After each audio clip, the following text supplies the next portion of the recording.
5 confirmed cases of the coronavirus in Maryland as fears grow of the long-term impact. Hello, everyone. I'm Vic Carter. And I'm Nicole Baker. As more cases are reported here in the U.S. and around the world. Some countries are taking drastic measures, and fears are battering the global economy.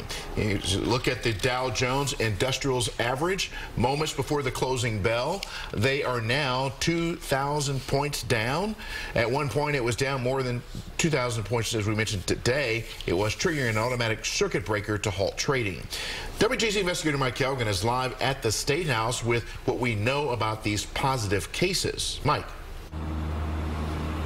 Vic, the governor did not announce any new cases, but he revealed something about the first 3 cases. They were people in Montgomery County who traveled on an Egyptian Nile River cruise. We now know that 6 other Marylanders took that cruise, but at different dates. So they are now all under quarantine for the next 14 days. They have shown no symptoms. We also learned that a dozen Marylanders were on a cruise ship docked off the coast of California, where several people have tested positive. Here's Governor Hogan on that. 12 Marylanders are aboard the Grand Princess, which, as we speak right now, is being docked off the coast of California.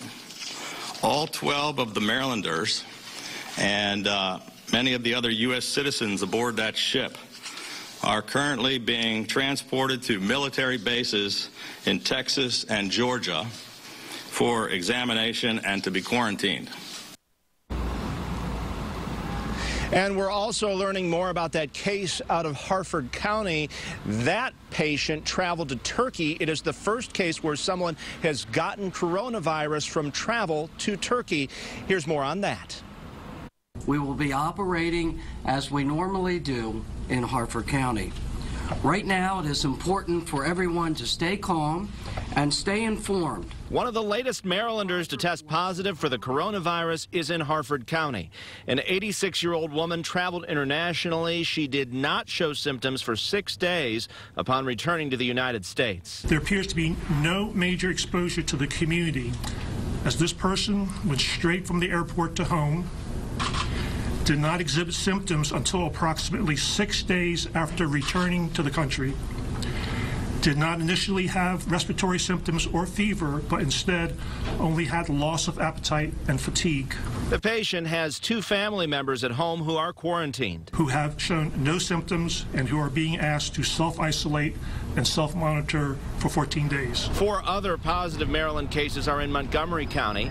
In Baltimore City, the state lab has 1,000 test kits and is running roughly 20 tests a day. Also, private labs are now testing patients. So far, more than 70 people in Maryland have tested negative. As these cases begin to develop and the state gives us additional information on the range of influence or the range of travel of the individuals, then we will get guidance locally on what we need to do next, if anything. The governor just cautioned that the number of positive cases are very likely to rise in the coming days. He said he is convening a coronavirus task force. He also met for an hour and a half with the vice president and other governors across the country today. Reporting live in Annapolis, Mike Hogan, WJZ.